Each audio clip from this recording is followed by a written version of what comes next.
Welcome to the Dear Brother Podcast, my guys. It's good to see y'all again today. We got another incredible interview with another incredible man. He's doing work out here, real work, not just talk. A lot of people talk, man. They talk and it don't go from their voice to their hands and their feet. And so we moving out today, and we got a great brother, man, that we gonna talk to today. Today on the Dear Brother Podcast, I'm sitting with a man who didn't just change his life, but he's changing the streets of Philadelphia. He's changing his city, bro. And that's really what counts the most. I'm gonna introduce him as Mr. Philadelphia for a reason. And he'll tell you more about that. He'll tell you more about his plans going forward and where he came from. Listen, this is a story of redemption. It's a story of leadership. It's what happens when a man refuses to leave the next generation behind. To me, that's a legend. To me, that's a living legend. To get all of his experience and not just hoard it for himself or hold it in his pockets, man. We had a conversation the other night that was just amazing, man, because we talked about what's real out here. And you know that's what we respect on the Dear Brother Podcast. Let's talk. Let's talk to this man who says on Instagram, I found this today, don't blame the youth unless you're willing to provide the tools to get him some success, man. So I'm going to bring him in right now, Mr. Philadelphia, man. Thanks for being with me today, my brother. Thanks for coming on, man. How you making out? I'm all right. I'm all right. Come You all on, right? Philly. Yeah, most Come on, definitely. Philly. Come on, Philly. Come Yeah, on, come on, Philly. Philly. Yeah. That's your thing, man. Thanks again for hanging out with me today, man. We gonna get right into it, man. I know you always somewhere doing something. Every time I look, some days you got a suit on, you with them. Some days you got a hoodie on, you with them. Some days you with some young bulls down west or some old heads out south Philly. You Yeah. just doing your thing, man. And look, this is my first time meeting you, man. I want to say in person, just seeing your face, but I want to say I'm proud of you, bro. I want to Thank say I'm you. proud of you, and I want to thank you, man, for what you're doing in this city and what you're doing for people, man. I watched how your Instagram grew, man. I think you almost 60,000 people now just Yeah. following Yep. you, your work. You know what I mean? You ain't not an entertainer. You ain't putting on a show, man. You building real stuff, and we recognize that, man. So, thanks Facts. for coming on, bro. Tell me, tell me, Oh, tell no me what's problem. going on with you, man. I'm just working, man. I got a passion for it. I got a niche for it. Mm-hmm. I was always a leader. I just was leading in the wrong direction. Mm-hmm. Yeah, I Mm-hmm. mean, I just was leading in the wrong direction. And once I figured out, you know, that this what I wanted to do, I just turned it up. Mm-hmm. Mm-hmm. I mean, Let's I talk just about turned it up. something. Let's talk about that name, Mr. Philadelphia. Who gave that name to you, and what does it mean to you? Um, it's the reason why I said that. I mean, people say that's Charlie. People say that was like Charlie, a Charlie Mack thing or whatever the Mm-hmm. case may be. But I geared it towards myself because I feel like to have a name like that, you got to push all of it. You can't push one part. Mm-hmm. You got to represent all of it. So that's the Yeah. reason why I highlight everything, because Yeah. I'm trying to get us out of that just one part of the city thing and trying to get my main thing is trying to unify, like try and get people to work together as much as possible because that's one of the key factors in not just our city, but I feel like every urban or every ghetto community is the territorial stuff. So Mm. if you get it out of that, if you start getting people to see like, hey, yo, I can have friends in other places, I can have homies in other places, I can collaborate with other people. It'll start to break that ideology of just this neighborhood can only deal with these people. So that's why I'm Mr. Philadelphia because I represent all of it. So tell me why was that such a passion for you to draw it together? I mean, I heard you talk about it before, but I really want you to share with the audience what that separation did to Philadelphia. I'm 45, so I remember the times when people was hanging out together and it wasn't really about that. I also remember the territorial times where if you met a girl in South Philly, you better not go through there by yourself, or you better know somebody on that block. You know what I mean? Yeah. But that unity, what was you seeing out there that made you say, okay, out of all the stuff I want to do, I got to unify this city? What was the issues out there that you were seeing? Well, really, it didn't even start out here. It started in jail. I went to jail at a very young age. I went. It started out like I was in mental hospitals at 10. I went to six Mm, different mental hospitals at 10 years old, and then I had got like committed to the state at like 12. mm, So once I got in there and I was able to see. that the dudes that I was fighting on the streets, I was able to be cool with them in there. Mm. So once I was able to be cool with them in there, that's what kind of broke it down. Like, you know, why we gang warring on the streets when on the inside we cool in here. But then Right. when we get back on the streets, we don't deal with each other. Like, so Yep. and then it just kept growing from there, and then it just kept sticking with me and sticking with me and sticking with me as I got older, realizing it's the same thing. Like, we all cool in here, but then once we get back out there, everybody is separate again.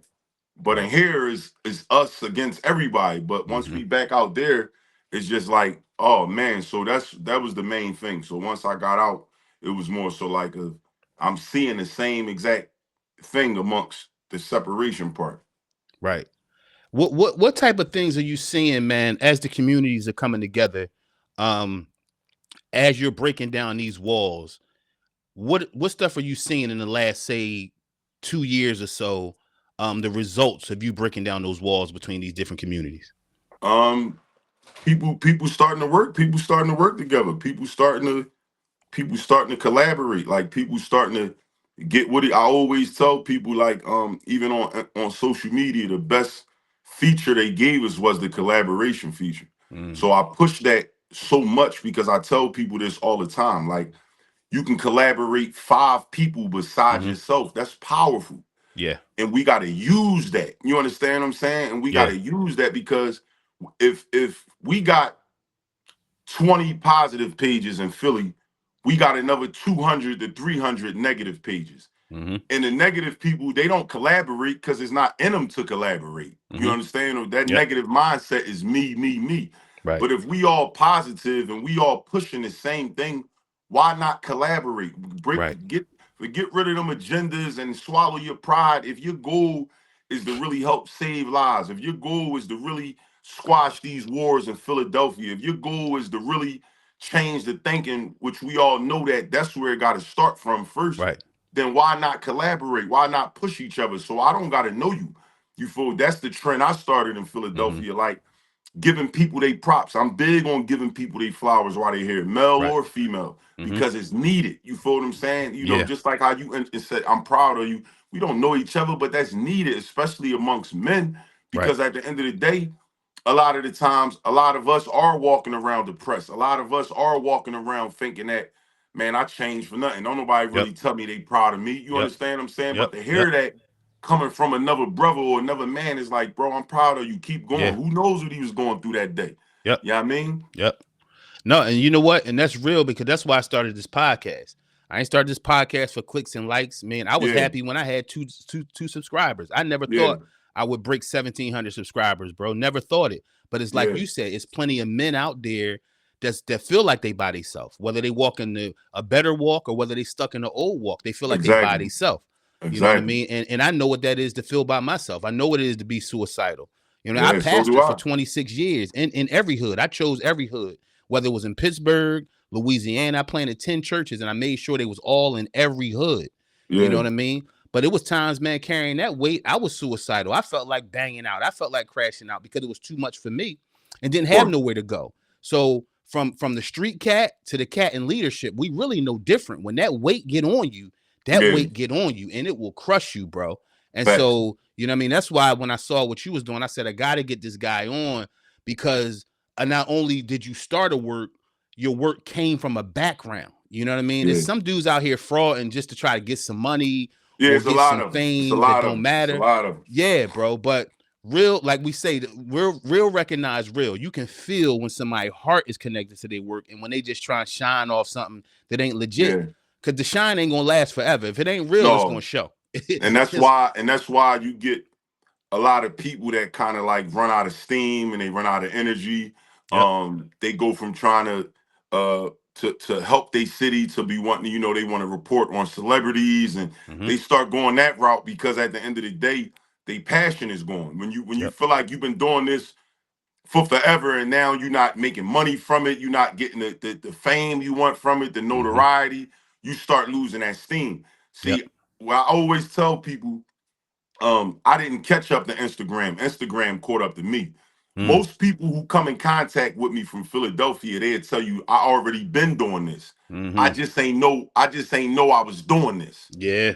Even while I was in the streets, I Mm-hmm. was trying to get people out the streets without even knowing why I was trying to get them out. Right. I just knew I didn't want to see them keep dying or keep killing each other. Yep. So I was an example. When I came home from jail and the war that I was in, I squashed it first. Mm. I went to the other side, which the young boys would call the ops, and Mm-hmm. I shook my enemy hand and said, "Bro, you know what? I lost some people. You lost some people. Ain't nobody else dying. We just gonna leave this alone. You understand?" Yeah. And that person who was at one time was my sworn enemy. He's Mm-hmm. my friend today. Mm. You know, we tried to kill each other before, but Right. now that today he's my friend. So Right. I had to lead, by example. Let me ask you a question based on that, bro. And this will help the audience. What does it take for a man to swallow his pride? It take a lot, man. It take discipline. It take a deep level of growth. Um, it take a level of spirituality, regardless Mm-hmm. of what religion you in. Because I tell people this all the time. Um, in any religion you in, you don't want to be a hypocrite, man. We can't keep Facts. telling these kids, Mm-hmm. we can't keep preaching Christianity, Islam. We can't Mm-hmm. keep preaching all these things to kids, but we being hypocritical. Yep. You understand what I'm saying? And Yes, sir. that's for moms, that's for dads, that's for brothers, that's for cousins. How are we telling them to forgive, but we not forgiving nobody? Right. You understand what I'm saying? We lost people. Granted, it's hard. Yeah, I mean, once you lose somebody, it is hard. Mm-hmm. But what I'm saying is, we also got a generation coming behind us who don't have a chance. But we can give them a chance if we Mm-hmm. start forgiving people. If we start saying, you know what, it's over, man. You understand what I'm saying? Ain't no Yep. more bloodshed. You feel what I'm saying? Ain't no more Yep. bloodshed, man. We too many people in jail, too many people dead. But we got these babies coming behind us, man. How do we save their lives? How do we give them a better generation than ours? Yeah. So it's a bigger purpose then. It's It's purpose a in a bigger, man's heart that, way bigger yeah, purpose. Way bigger yeah. purpose. And unless a man can see his purpose, he feels worthless. Of And course. so Of it's got course. to be purpose in a man to raise him above his Yeah, pride. it gotta be that. It gotta be that purpose, man. I talk about that all the time. Like, I try to tell everybody, I'm a firm believer in this. If whatever city you from, if that city choose you to be whatever, basketball star, football star, rapper, podcaster, singer, or whatever, especially if you made it from the ghetto, the trenches, you Mm-hmm. have an obligation to your city to turn around and reach back. Not saying that you have to be Superman and save the world, Right. but they need to know your story. You have to reach back and pull somebody else Mm-hmm. out the gutter, because that's an obligation. People act like they don't want to accept the responsibility of being role models, but you are, because Yeah. that's the job you chose to take. You chose to Mm-hmm. get in the public forum. You're not in Real. the office where nobody sees you, and you Yeah. decide to put yourself in the public eye. So now you have people that look up to you. Right. You understand what I'm saying? Yeah. So I just feel Yeah. like it's an obligation, and sometimes people act like they don't want to take that obligation. Now, I'm not doing that, and it's, well, Uh-huh. pick another job. Right. Yes, sir. Go get a different job. Yeah. Be the guy behind the office. Be the Yep. guy behind the camera. But once you step foot in front of it, Yeah. people are watching. People Facts. are looking up to you. People are looking at you for certain things. And I believe that that role, when you come from this, is to give them something positive to latch on to. Right. What's that weight feel like? What's that weight feel like of the Mr. Philadelphia title, of the weight of people looking at you? What's that weight feel like to put the city on your back, to put the hopes and dreams of some of these young bulls on your back? I even see the old heads. Some say what I'm finding is not even just the young bulls, it's the old heads who never had a childhood, where they stuck in places. Um, what's that weight feel like when everybody looking at you now for that hope, for that direction, even for jobs? I see you doing that too. What's that weight like? What's that feel like? It's a lot, but I carry it with pride, man, Mm-hmm. because reason why I carry it with pride is because I carry the street title with pride. Mm-hmm. You Okay. understand what I'm saying? Mm-hmm. And at the end of the day, I feel like this is the mission that God had me on from the rip. I just had to step into it.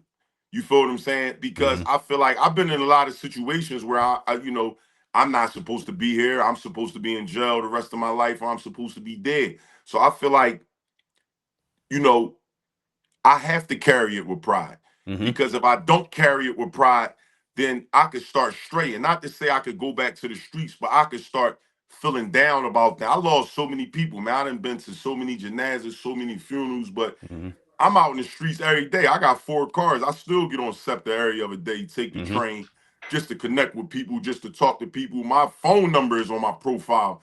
And Right. my wife and my family be like, you tripping, but it's people that call me all the time and just want to bust it up with me. And for me, that's important because it's like a lot of other guys, when they get to this status or higher, they not reachable. You dig what I'm saying? They Yep. not reachable in no way, shape, or form. And for some people, that's uh and to each his own. Everybody operate differently. I don't knock nobody that's not reachable or reachable. My thing is, that's for me. That's my thing. You Right. understand what I'm saying? That's what I Yeah. like to do. I like for people to be able to get in contact with me. I Yeah. try my best to answer every DM personally. I don't let nobody else run my page. I run my page.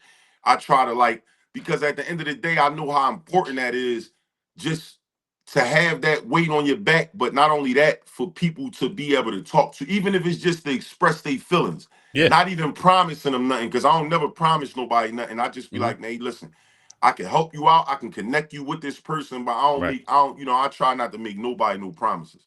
Right. Right. No, man. Look, the touchable leader is the leader. Any leader who not touchable, not a leader. You know what I Facts. mean? And I think in a lot of cases, a lot of cats, they have a presentation before the camera that they not behind the camera. So Yeah, so they can't be touchable because they don't have in real life what they got on the camera. That yeah, you find out it's an act. And a lot of people realize I don't want to expose who I really am. So you can't holler at me on the phone. You can't run into me on Girard Avenue because I'm yeah, not who I am in front of the camera. And yeah, that's yeah. real, Facts, that's that's facts. that's real talk. Um, listen, a lot of people talk about helping youth. I mean, I've seen it up and down. And me and you got into it a little bit talking about it on the phone the other day. A lot of people talk about helping youth. A lot of people out here chasing this grant money, and which I'm finding, for years has become a Yeah, big because game. that's the hustle. That like That's a hustle, right? the people that's Um, not really into it, they turned it into a hustle. You know what I mean? right, right. What's this is the question?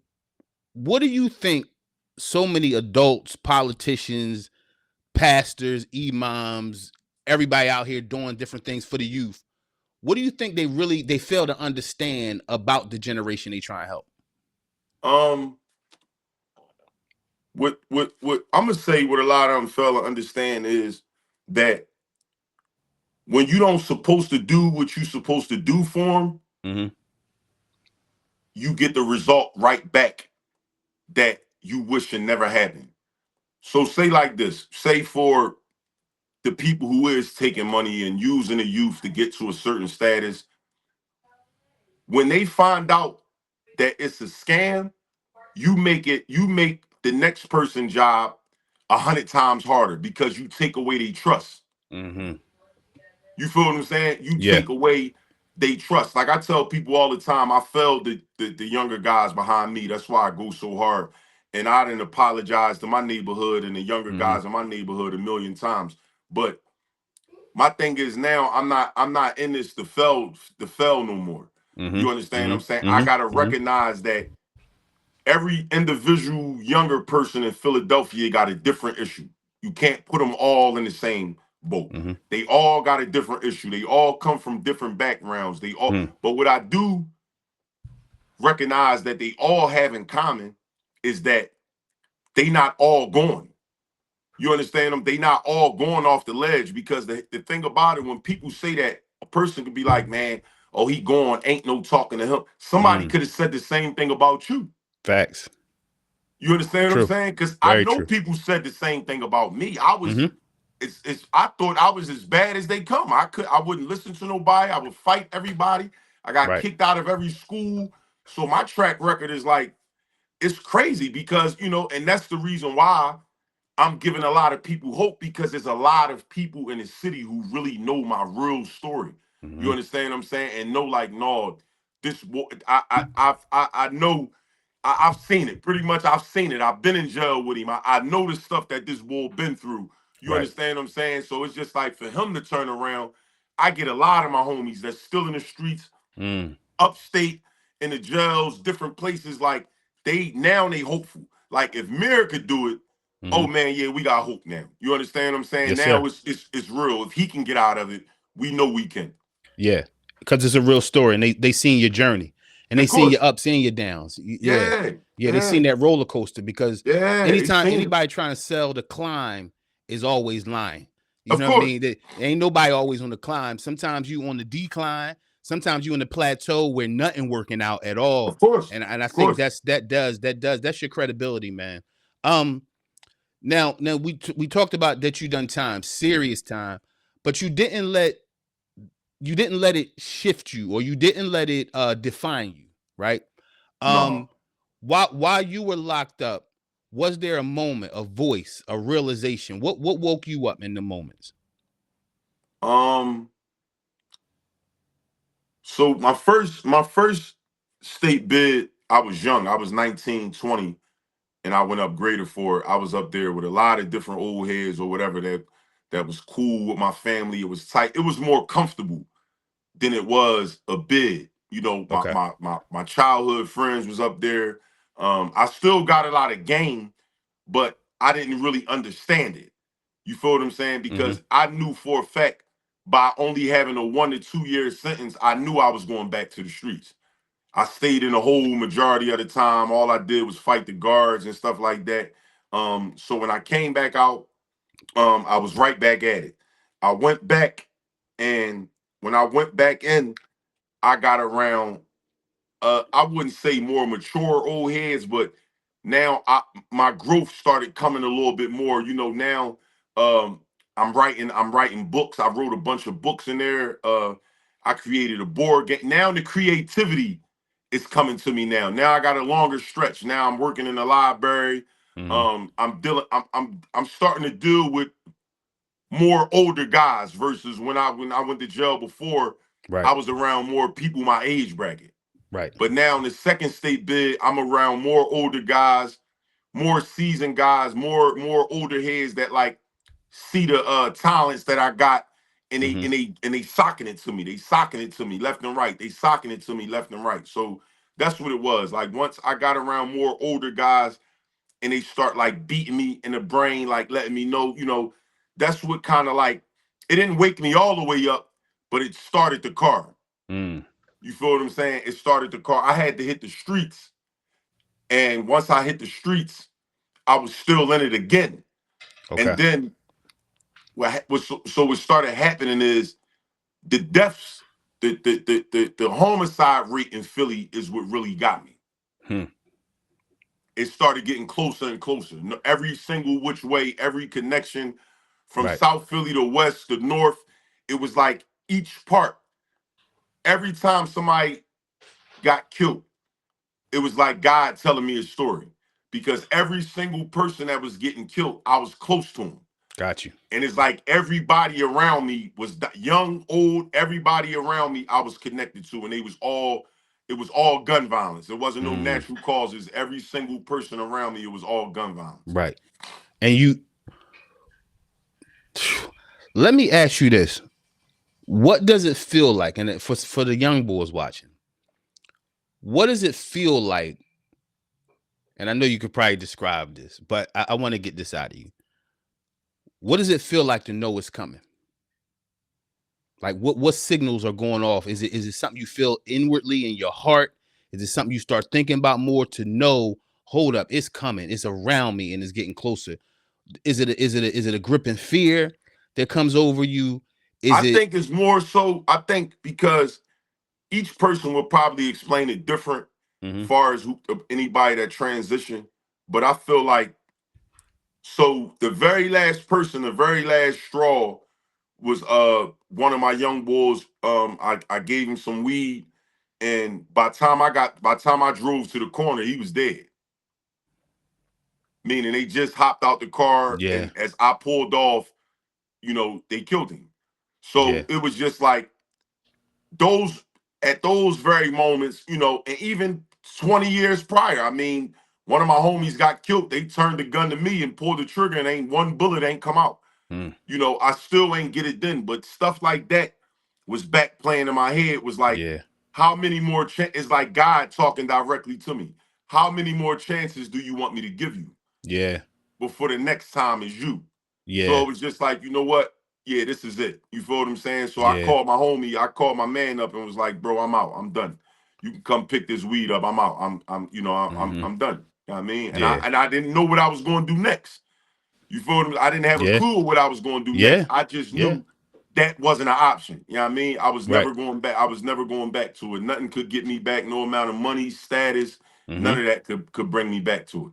Yeah. It's something I just dropped a short talking about that the other day about real manhood. Sometimes it's walking in the dark, having to feel your way to what's next because you don't know what's next, but you know you got to make a move, but it's not Yeah. always clear. You know what I Yeah. mean? And our It ain't six always senses don't clear. always tell us what to do. Our five senses don't tell us what to do. It's like that sixth sense of faith that's like, yo, and when I talk about faith, I'm not talking about religion, Yeah, I know but what that you mean. faith of believing, okay, I don't know what's coming, but something better than this and I don't know what it is, but I got to feel my way to it. And as many ways as we describe manhood, I found that real manhood is a man who's willing to walk away from something, not knowing what's next, but believing something is better than where he came from. Of You know what I course. mean? And that's strong, bro. That's Of strong. course. You out here helping a lot of people. Let me go back again. We'll go forward in a second, but let me go back again.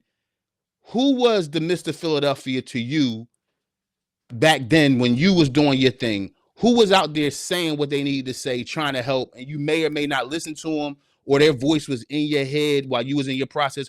Who were you to you, like you are now to people? Um, my old heads in the youth study center, man. The old heads in the youth study center. Yak.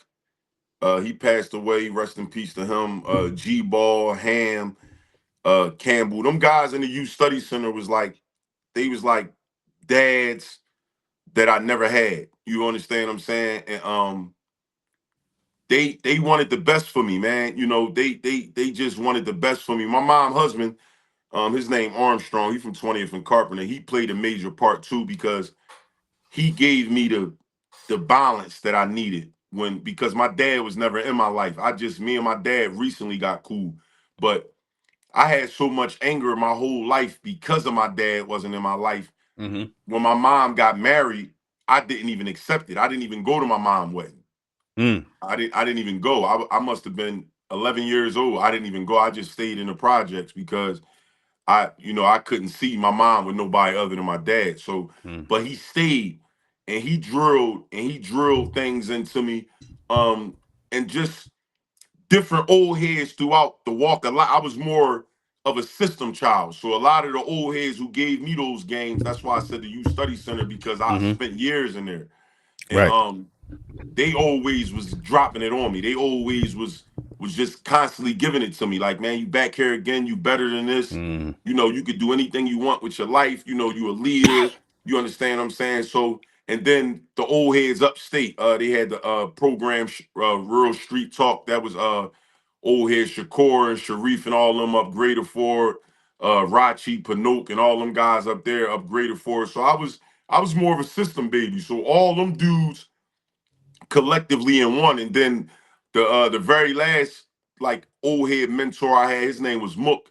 He was from 20th and Susquehanna. His brother named Bean. Um, but they was like they all them dudes rolled into one. Mm. Was a Mr. Philadelphia to me, all of them, because all of them stay in my ear, Right. like whether they with me or not. I hear Mm-hmm. what they telling me all the Yeah. time. Yeah. Wisdom don't disappear. Yeah, it don't, you know what I mean? I hear what they tell at different moments, different things they said to me pop up. Like Right. I have a situation and I think about what one of them said about that Mm-hmm. situation. So it's Mm-hmm. like they like walking books to me. Like I take a Yeah. page out of all they book. You know what I mean? That's heavy. That's heavy, and that's needed, man. I used to say that to a lot when I was traveling the world teaching and stuff like that. I would say, man, listen, y'all ain't gonna remember everything I'm saying, especially when I was in foreign countries and things like that. It's like y'all ain't gonna remember everything I'm saying, but them words go in your spirit. They go somewhere deep in you, and they come back when they need to. Like Of certain course. words that, yeah, they remind. In that moment, it's like, yo, I didn't even remember getting that. but it's in you somewhere, man. Words is deep, man. Words ain't Indeed. just, yeah, words is deep. Um, Indeed. what were some of the lessons that you learned from the street that help you right now in your work now? Shoot, a lot of lessons, man. One of the biggest lessons that I learned really from the streets that's in my world right now is be true to who you is, Mm, because it can get you in more doors than trying to fake and be somebody. Your mm, reputation, you got to carry that everywhere. yeah. You understand what I'm saying? You got to carry that everywhere. And I think that's one of the main reasons why I'm one of the few people who can move around the city the way I move around the city, because I took them geographical blinders off at an early age. You feel what I'm saying? And I Mm-hmm. always had, no matter what facility I was in, I had juvenile life. I was in 3 state jails, every jail upstate road, 6 mental hospitals, 3 different counties outside of Philadelphia. So wherever I was at, I always remained who I was. Mm, And if I had a homie from North, he was my homie, whether I was around my South Philly homies. If I had a West Philly homie, he was my man, whether I was around the North. I never did that. When I'm around yeah. these guys, I'm gonna be with them. And then when I Right. get, you Mm-hmm. wasn't getting different versions. Right. Anywhere I went at and somebody say that's my man, that was my man. Whether we was in Japan, that was still my man. Yes, sir. So and they all remember that. You understand what I'm Mm-hmm. saying? So Mm-hmm. that's the reason why I always stayed just passionate to who I was. I wasn't no super duper tough guy. Mm-hmm. Everybody always respected me for my brain. And I was always a diplomat. I was always like a mediator, trying to find a common ground. Like, hey man, look, we ain't gotta go that route. Yeah. Both of y'all thorough, man. Let's figure this out. You know what I mean? Mm-hmm. Let's Mm-hmm. figure this out. So that, that's one of the main things, I learned.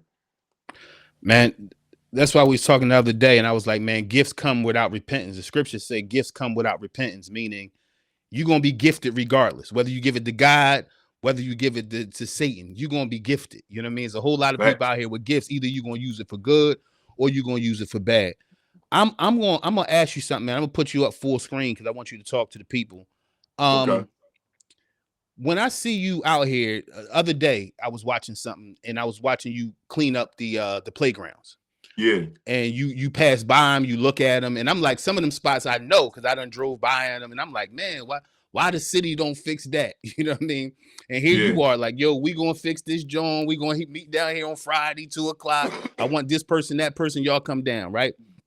And we was talking. One thing I respect big time about when I see those videos is you don't wait for permission to do your work. You don't wait for permission to help the community, man. I respect that a lot. I did it in Feltonville. I didn't need no meeting with no politician. I didn't wait for nobody to tell me it was okay. I didn't even wait for no what they call soft money in the city. I went and raised it. If I saw a project, I went and did it. And so I like what you're doing. Yeah. Um, you fuel the initiative to get these things done. How do you organize your volunteers and your funds? I know you do it on Instagram, I see, but what's the volunteers like when they come out? Do they see this stuff, and what are they saying to you when they come and help you do this work you ain't asking for permission to do? um they be amped like me, because I realized that somebody always told me about my voice, and I just I realize it now. You Mm-hmm. feel what I'm saying? I realize the power in my voice now. I realize the power of words. I realize the power of what I'm saying and how to get people amped up, because I did it in jail for a negative way. Like in State Road, my whole jacket read riots. You understand Right. what I'm saying? Like they know as soon as I come in, they whole thing is like, man, what do you want? Now, if I come in as an elder, they what you want, man? What Before you you get want? everybody riled up, what you got going. You know what I mean? Because that was Yeah. just always my thing. I'm gonna get loud, I'm gonna get boisterous, but I feel like all of us in life, we always wanted to be a part of something, whether good or bad. Mm-hmm. If you're going the good route, you want to be a part of something good. If you're going the bad route, you want to be a part of something bad. I Yep. feel like a lot of these guys that come from the trenches, they want to be a part of something good. It's just a trust factor. Who can they trust? If Right. I go be a part of this, like how how would it benefit me in any way outside of what the norm is? Can I really trust them with going to go talk to them? Can I really trust them and joining with them in the whole 9 yards? So I just make it to where as though, like, look, you can come, whether you got money, I don't care what you got, just come Mm-hmm. with your time. I don't care if you want to come to talk to me or you want to come and just help me clean up. It Right. ain't no organizer. The people will send me money through Cash App, and that's why I Mm-hmm. buy some of the things. But Mm-hmm. Mm-hmm. without it, I'm gonna get it done. That's the energy that I'm putting out to the world. If I gotta be here by myself or one Right. person come, we gonna get it done. Now it might take us longer, but we gonna get it done. And the more and more I put that out there, people just latch on to it and they just come, man. They just get busy. You know what I mean, they come, we Yeah. have fun, we get busy and we wanted to keep on getting bigger because we can't wait. You understand what I'm saying? Like, and Right. and and I don't have no problem with no politicians, but I feel like they have a job to do. But we also, as a community, have a job to do too. And that's if we see something dirty in our community, we can clean it up. Yeah. We can fix it. Same Yeah. thing with problems and issues. If we want stuff done, we could take care of it. You understand what I'm saying? We just got to Absolutely. figure out a way to take care of it and do it together. Yeah. And that was the community before. It was a day where it was like that, where the old heads will Exactly. come together, fix a basketball court, fix a hole in Whatever this. it We was. don't want the Yeah. kids to get. Yeah, it was a day like that, and it's good to Yeah. see. It's good to see that day come back. Um, tell me about a young person that you helped, that changed your life just as much as you changed theirs. Um. Well, a younger guy that I helped. I used to do these free classes on junk removals, and so that's what I just love. That's what I just love to do. Is it give me the freedom. You can make a lot of money doing it, but I always give out free classes because to each his own. But I'm just a firm believer. It's just like I don't want to be the guy when I learn something. I want to sell it to my people. I don't believe in that. You understand what I'm saying? I feel like 100%. it if I learn it, it's nothing to give it away. Yep. I don't fear nobody getting bigger than me or nothing like that Mm-hmm. because the goal is, especially for somebody younger, to become bigger than me. You Yep. understand what I'm saying? To take the information that I'm giving you Mm-hmm. and you turn it up. You Right. understand what I'm saying? And the younger guy, I seen him recently, and he just walked up to me. And he gave me like the biggest hug, man. He like, man, you really saved me and my homies' lives because the game that you gave me, he said, now we got 3 pickup trucks, we got 3 trailers. You understand what I'm saying? And he just like, yo, we rolling, man. We got too much work. You feel what I'm saying? We got Yes, too sir. much work, man. He was like, man, we ain't know what we was gonna do. And you told us to buy an old pickup truck. We everything you told, I wrote everything down for him. And he said we followed that blueprint to the max, man. And we running now. You know what I mean? We running. You know what I mean? Yeah. He was trying to give me some money and all that. I'm like, no, man, keep on running. And I Right. kept on giving him some more information. Yeah. Don't get big headed now. Keep investing. First couple years, keep investing into the business. Make Yeah. sure all your homies get a truck. Make sure all your homies get a trailer. Keep passing it down now. Yep. You understand what I'm saying? Keep Yes, sir. passing it down. So I was happy with that, man. And it's a lot more other guys. Even with just talking. That's why I just tell a lot of my homies, like, when people say, "Oh man, everybody just talk, just talk." The talking is where it starts at. Mm-hmm. You can't tell Mm-hmm. people to stop talking. The Not at talking is all. where it starts. Because here's the thing: all it takes is for you to reach one of them. If you reach the right one, Yeah. his voice may be more powerful than yours. Mm-hmm. So though you may think your little voice is silent and it don't mean nothing, Right. you whispering in his ear, his voice is powerful and he has an influence in his community. Yep. So now when he go tell him the same thing that you told him, you indirectly helping all of them. Yep. That and So that. that's why Yeah. any idea I get, I come straight to social media. I'm not, oh, I'm gonna do this later on. If I get an idea, I'm jumping right on my phone and I'm Yep. talking about it. Yep. And because that's the unselfish heart that you have that a lot of cats don't have. They want to hoard everything in the corner as if they can take that stuff to the grave. Yeah, It's like, man, get it out there, man. Spread it to this generation. And this the yeah, thing. The greatest thing is that every idea we get as men and as leaders ain't for us to accomplish. Exactly. It's not. You know what I mean? It's It's not. a lot of stuff that you got the vision for it, but the thing is, wrap that joint in a bow and give it to somebody who got the strength, the energy, the Exactly. everything to get it done, man. But you know what that is? That's true fatherhood. And that's what we lacking now in not just in the home. We know about fatherless homes, but we need fathers in different positions, in law, in Facts. leadership, and we need Facts. the fatherhood spirit that says, "I'm I'm gonna give glad you you said something." that because I get it. I get a lot of women who say, "Well, what about us?" And I always tell them like, like with all due respect, my mission wasn't for the women. My Mm-hmm. mission, God put me on this purpose for the men. I can't relate to y'all. I Right. can help y'all sons. I could give some advice to y'all daughters. I can't show them how to be women. But your Right. son that's in the trenches and running around, I can give him some examples on how to become a better young man. I Yep. can do that. I Yep. can pour my all into that. Y'all need a female that's going to do that for y'all. I can't Mm-hmm. do that. I can't even spread myself thin and try to do that because I wouldn't even that's just not my mission. Right. I That's feel not like your what you mission. said with the fathers, I feel like I know what that's like when I'm telling these young boys like, yo, my dad was never there. I don't have no memories with him. You Mm-hmm. understand what I'm saying? Like it Right. was always my mom up until I was 10 or 11 years old. Right. So when I tell people all the time, y'all blaming them, but you got to understand, a lot of them are being raised by their moms.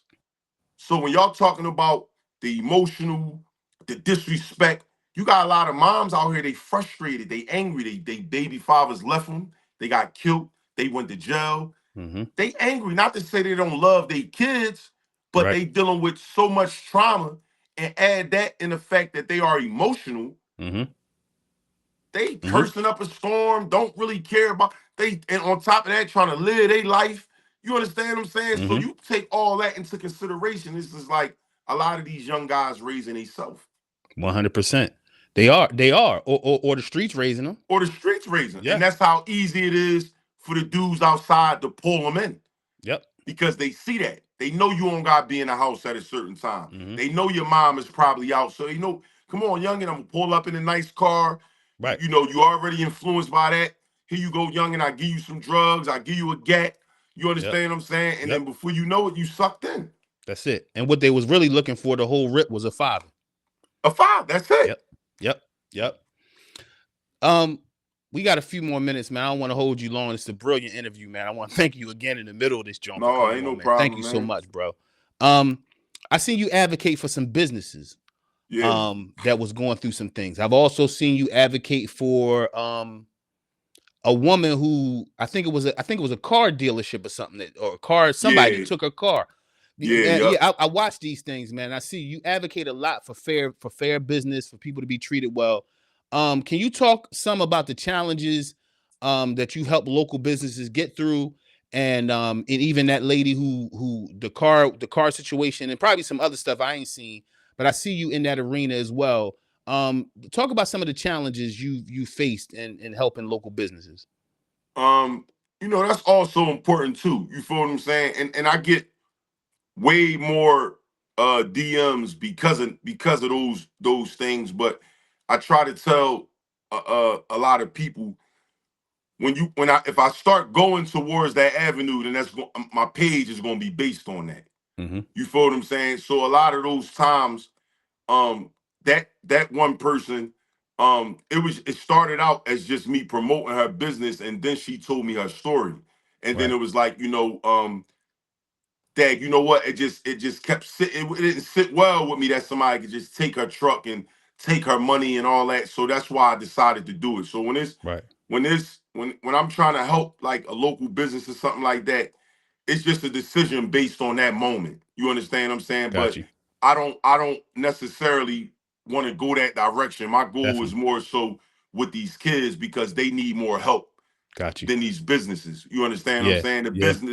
A business can survive. Nobody's going to kill that business owner over that business, but these Right. young guys, they are losing their lives. So Yeah. that's where my more focus is more geared towards that.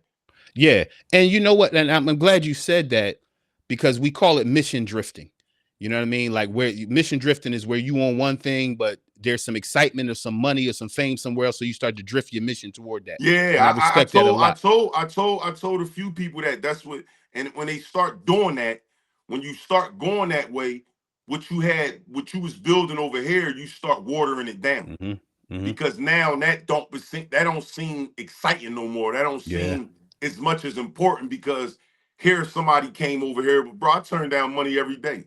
Mm-hmm. You feel what I'm saying? I turn down opportunities every day Mm-hmm. because they don't align with Yes, what I'm sir. trying to do for these kids. 100%. It don't really align Yep. with what I'm trying to do. So at the end of the day, it's like, hey, the money, it looks nice, but on the same token, is it worth me really Yeah. sacrificing who I am and what I'm really trying to build? Because Right. the last thing that I want to do, especially while I'm playing around with these kids, is violate their trust in any way, shape, or form. I don't want to do that. That's the worst Right. thing. And then I got to stop doing what I'm doing. Yeah. You understand what I'm saying? So Yeah. I don't want to get in I don't want to get in that avenue where I'm trying to help them.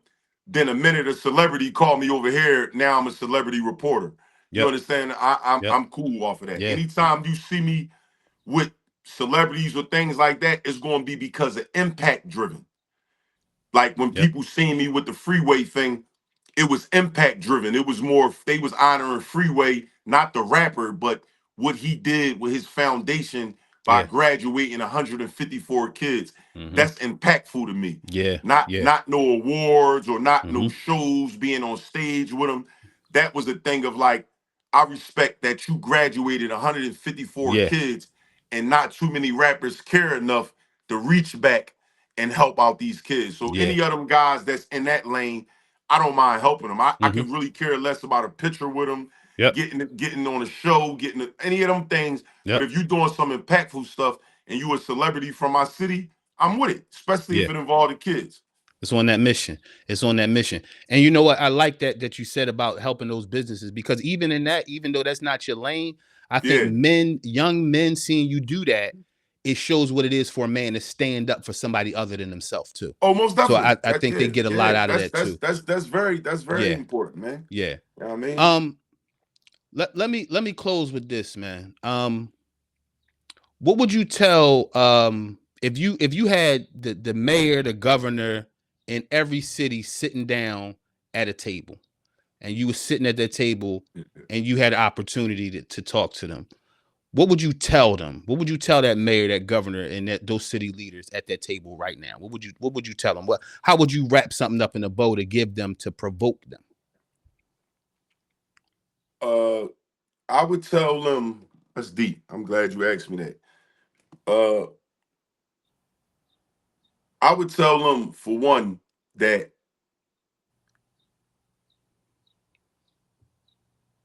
especially in these urban cities, when it got to do with gun violence, that y'all need to not only create real programs, y'all need to put real people in charge of these programs. Mm. Y'all need to put real people in charge of these programs. Y'all need to go to the grassroots of these small foundations, these small organizations, these small mentors, the people that don't have no popularity, that guy that been looking out for them kids for 20 Mm-hmm. years, that lady that's around the corner that been feeding kids, looking out for kids for 20 years, go give that money to them. Mm. Go pull them in Yep. because they are the ones on the ground level Mm-hmm. that are actually out here saving lives. Yeah. And they're Yep. saving more lives than all of those big name people all together. You can put all of them together, and I could take you to a lady or a football coach in the back heart of North Philly that and save way more lives than you can ever put all of them people together Mm-hmm. without money. So imagine if they had the money. Yep. So that's what I would tell them. Put real people in charge of real programs. Bro. I say it all the time. The people with the passion and the real work ethic ain't got the money. And the That's it. people They out never here that ain't they out here with the money, but they ain't got the passion or the work ethic. It's crazy. exactly It's like we got to build that bridge back, man. I totally agree. I because totally agree. you got those people without the passion that's willing to compromise. The people who have that passion on a bottom level, Yeah. they're not willing to compromise. Nope. They will remain on a lower level because they really love what they do. You understand? They're not going to get behind nonsense. Yep. They really love what they do, so they don't mind staying in that house for the next 50 years Yep. without nothing and just feed people out their pockets or talk to people out their pockets because they're never going to compromise for 20,000 or 50,000 and know they got to sell these kids out. They're not doing it. And I think that's sometimes why the money don't flow, or sometimes the money can't flow, and sometimes it's better for it not to flow, Of course. because a lot of people expect you to compromise for that resource. I built a school in South America, in Guyana, to stop sex trafficking. I was there teaching, and I found out there was a little girl who came up to me, and she was prostituting herself. This girl was like 11, and she was selling her body on her walk to school, bro, for Dang. chicken. It wasn't even for money. It was for pieces of chicken. Grown men would be prostituting these kids, boys and girls, for food to take back to their families, because the school was like 10-mile walk back and forth. And Dang. so I'm there in this little village called Swan Village doing this crusade. And I'm like, man, because I wasn't one of them crusaders just want to go there. I want to go there and do some real work. So everywhere I went in the world, I did real work. And I'm like, look, what can we do about this situation? And the guy in Swan Village said, listen, if we could put a school right here in Swan Village, we can change this whole situation. Man, Yeah. I had about $50 in my hand, because a lot of missionaries go to places and lie about what they're going to do, never come back and do it. They lie. I took the little money out of my pocket, said, this is all I got, man. This is my promise. I'll come back and build the school. I went back to Philly. We raised $27,000, bro, in about 2 weeks. I flew back to Guyana in a month and a half, and we built that school, man. We tamped down all that sex trafficking in the Georgetown, Swan Village area, because we raised it grassroots.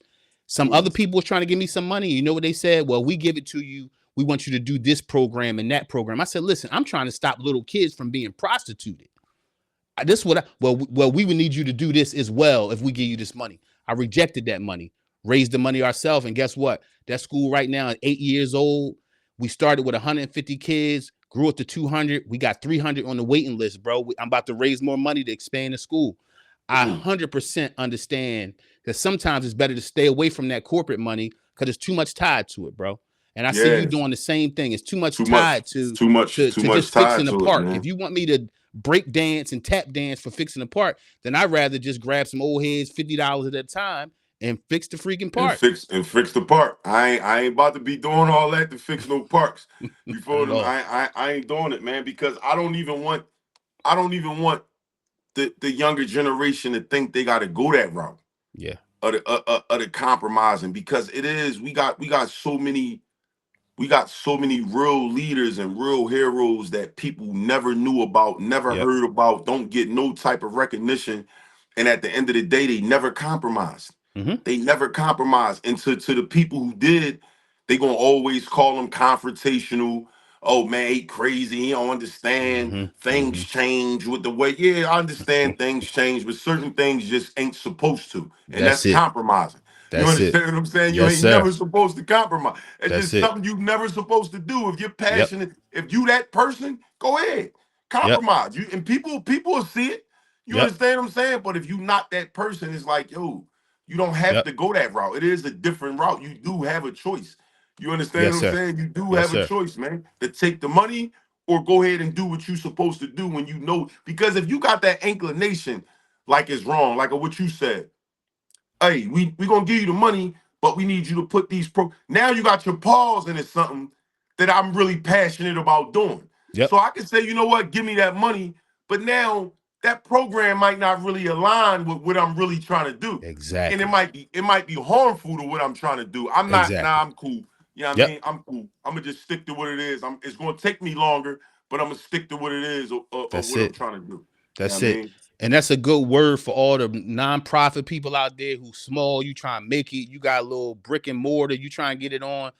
Man, don't compromise your joint out there, y'all. Like my Yeah. man said, it might take you longer, but at least it's gonna be pure and you're really It's gonna gonna help be people. pure, man. It's And gonna that's be what you're gonna be pure. proud of at the end of the It's gonna day. be pure, man. It's gonna be pure, man. Some of these people, man, like when I've run across, because in the last month, I've ran across from the biggest to the smallest, and I'm starting to see the difference. I like, and people talking to me on a smaller level, and it's just like, hey, and I've realized now, and I can say this, like the hustle of the nonprofit game or whatever the case may be. And I will eventually get one, but I don't want that time to be right now. I feel like Mm-hmm. I got a lot more work to do, and I want to build my team. I want to build the team of passionate people like Yep. me.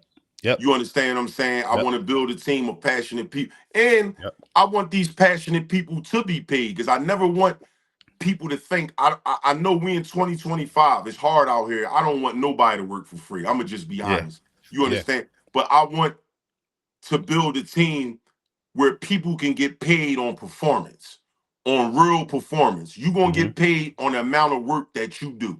Mm-hmm. You understand what I'm saying? So if Yep. we got money coming in, you're going to be paid on that performance. If Yep. if you beating the streets up, you're going to get paid for beating the streets up. If you Mm-hmm. sitting at a desk typing, you're going to get paid for typing.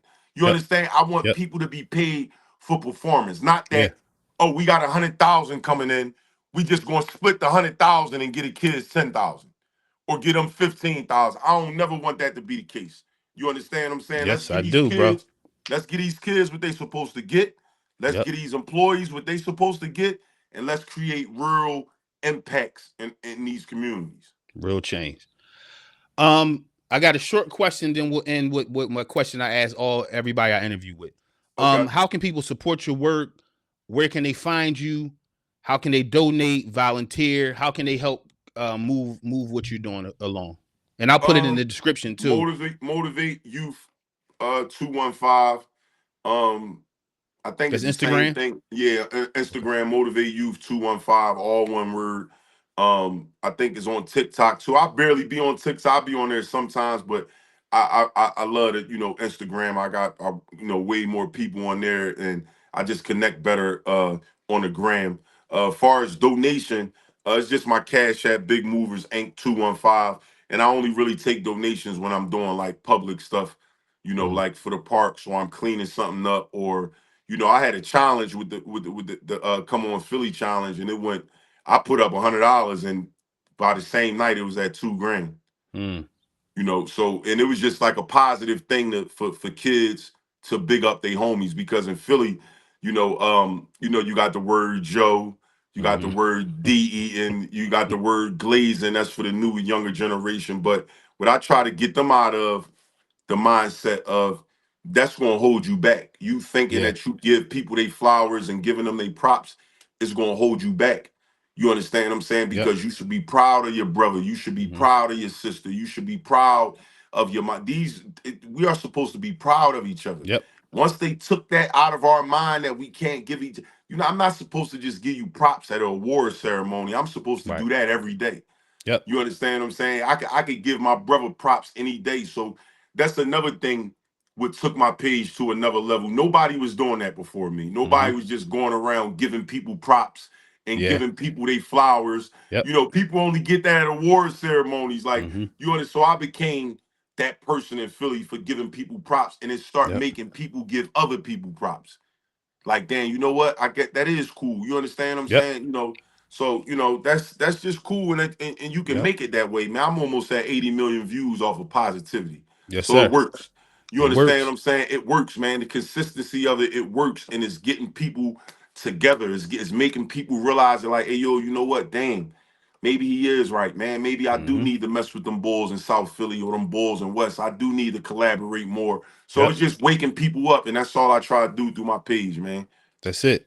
You know why? And I'm glad you said that, man, because a lot of times it takes no thought to take a man's life, but you got to think about whether you're going to get that same man props. That's Exactly. crazy. That's a Exactly. sickness, bro. That's a Exactly. sickness, and you a big part of healing that. Let's close like this, man, like I do every show. If if all of it went away right now, all of your successes, all your accomplishments, all your failures, what would you want people to know about you as a man?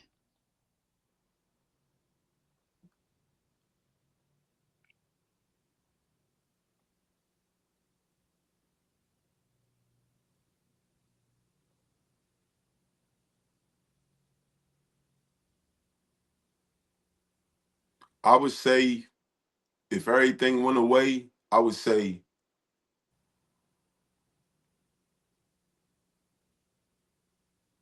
use the trauma in your life as gasoline to fuel all your positivity, all your creativity. Use all that trauma, everything that you ever been through, use that as gasoline, because the more and more you use it as gasoline, nobody gonna be able to stop you. Hmm. Nobody gonna be able to stop you. Don't let it hold you down. Don't let that trauma be the weight. Throw it off and use that trauma and fill your car up and put your foot on the gas and keep running, because that's all I'm doing. Hmm. I'm using all my trauma. I'm using everything that I ever been through, and I'm sharing it with the world, and that's filling my car up every single day.